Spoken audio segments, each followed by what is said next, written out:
Hindi nakapagtala ang OCD Calabarzon ng sugatang OFW sa nangyaring magnitude 7.2 na lindol sa Taiwan. Pinag-aaralan naman ng SSS ang loan assistance para sa mga OFW na miyembro nito. Alamin yan sa ulat na ito.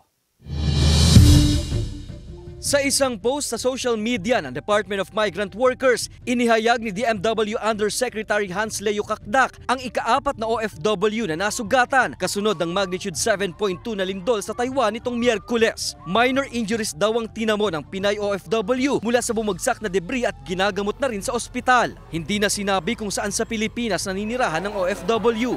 Ayon sa OCD Calabarzon, walang OFW sa Calabarzon Region ang napaulat na sugatan. Wala po tayong natanggap na report concerning yung ating mga kababayan dito sa Calabarzon na nagtatrabaho dito po sa Taiwan na naapektuhan. Ang Social Security System o SSS may inihahad ng calamity loan assistance para sa mga OFW members na apektado ng lindol sa Taiwan. Sa pahayag ni SSS President na CEO Rolando Makasait, itong unang beses na mag-aalok sila ng loan assistance program sa mga miyembro ng SSS na nasa ibayong dagat. Ayon sa SSS, nasa 10,000 ang bilang ng mga OFW na aktibong miyembro ng SSS sa Taiwan. 20,000 pesos ang maaring mautang ng SSS OFW member na babayaran sa loob ng 24 na buwan at may interes na 10% per annum. Nakatakdang maglabas ng guidelines ang SSS tungkol sa programa.